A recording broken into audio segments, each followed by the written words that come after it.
Bismillah, Assalamualaikum warahmatullahi wabarakatuh.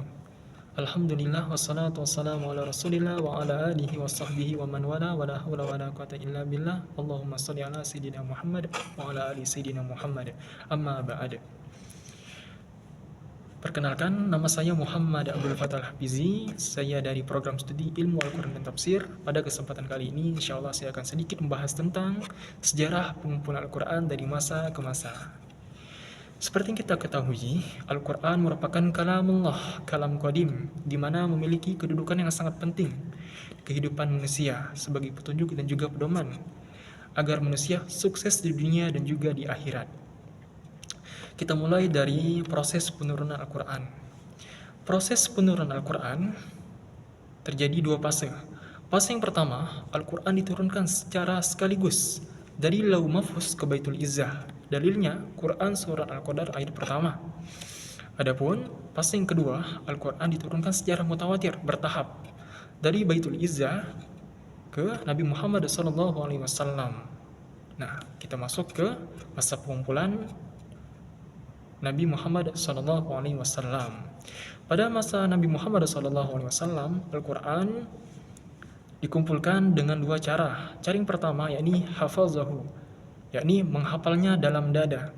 Jadi ketika wahyu itu turun, maka Rasulullah langsung menghafalnya dan langsung menyampaikannya kepada para sahabat. Lantas sahabat pun ada yang menghafalnya juga. Memang teman-teman sekalian, masyarakat jahiliyah zaman dulu itu terkenal umumnya tidak bisa membaca dan tulis. Namun mereka memiliki kelebihan, yakni dari segi hafalan. Mereka Allah karuniakan ingatan, daya ingat yang kuat. Masya Allah.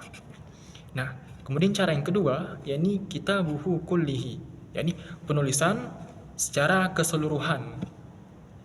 Ketika wahyu disampaikan kepada para sahabat, lantas sahabat pun ada yang mencatatnya dalam catatan mereka masing-masing, seperti Muawiyah, Ali bin Abi Thalib, Zaid bin Harith, kemudian Ubay bin Ka'ab, dan lain sahabat lainnya.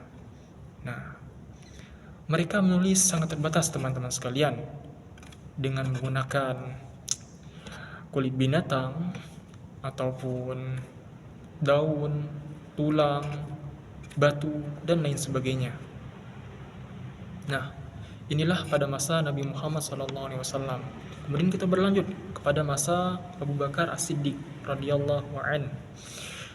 Ketika Rasulullah wafat, maka Abu Bakar Siddiq menjadi khalifah pertama umat Islam, di mana pada masa beliau ini terjadi masalah besar.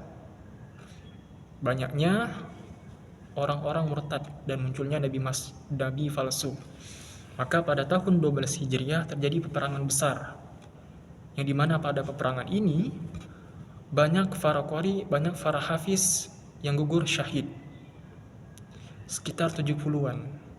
Nah, atas syahidnya para qari hafiz Quran ini, maka muncul kekhawatiran dari Umar bin Khattab dan juga Abu Bakar, sehingga mereka berinisiatif untuk melakukan penulisan Al-Quran, untuk melakukan pembukuan Al-Quran. Maka Abu Bakar As-Siddiq radhiyallahu an memerintahkan sahabat Zaid bin Thabit, seorang sahabat yang terkenal dengan kecerdasannya, hafalannya, penulisannya, dan terakhir kali beliau setoran dengan Rasulullah SAW untuk melakukan pembukuan dan penulisan Al-Quran ini ke dalam sebuah mushaf. Jadi latar belakang pengumpulan Al-Quran pada masa Abu Bakar Siddiq adalah takutnya hilang Al-Quran ini, karena dikhawatirkan banyak hafiz qari yang gugur di peperangan yang akan datang. Nah, inilah pada masa Abu Bakar Siddiq. Kemudian kita berlanjut kepada masa Utsman bin Affan radhiyallahu an. Pada masa pemerintahan Utsman bin Affan radhiyallahu an, wilayah Islam semakin meluas ke berbagai daerah penjuru dunia. Nah, bahkan banyak masyarakat non-Arab yang masuk ke dalam Islam, sehingga mereka mengharuskan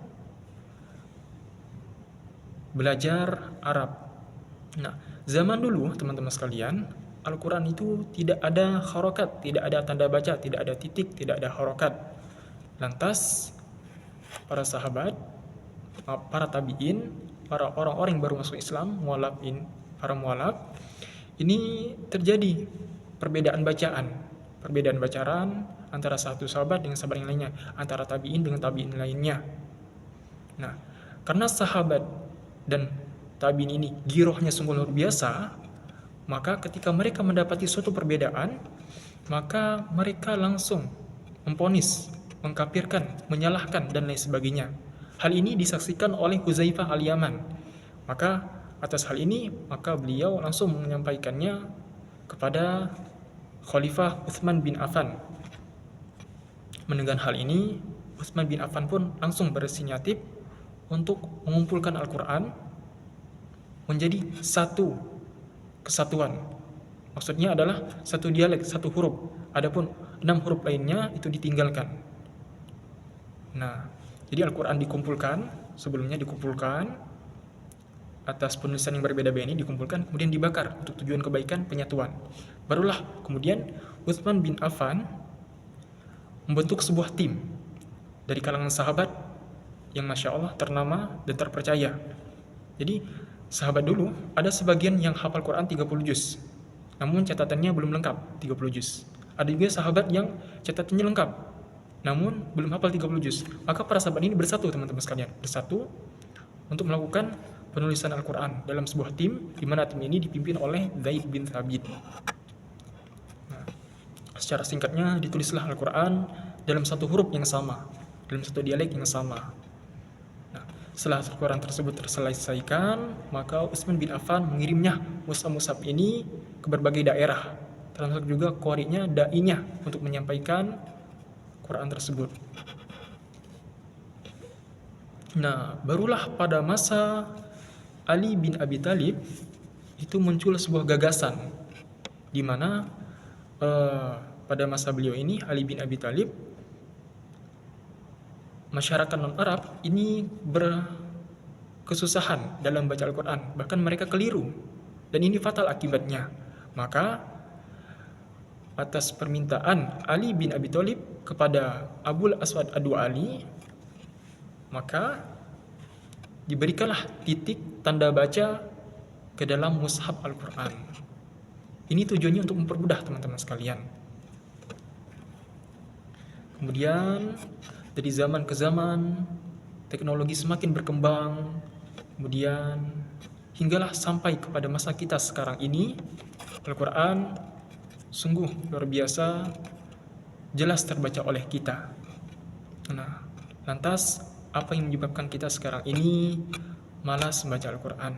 Sedangkan perjuangan para ulama terzaman dahulu itu sungguh luar biasa dalam penjagaan, pengumpulan, dan juga penghafalan Al-Quran. Jadi teman-teman sekalian, mungkin sekian sejarah singkat pengumpulan Al-Quran. Lebih dan kurangnya mohon dimaafkan. Jikalaupun ada koreksian, saya persilahkan. Terima kasih atas waktunya. Saya Muhammad Abdul Fattah Al-Hafizi, mohon pamit. Terima kasih. Assalamualaikum warahmatullahi wabarakatuh.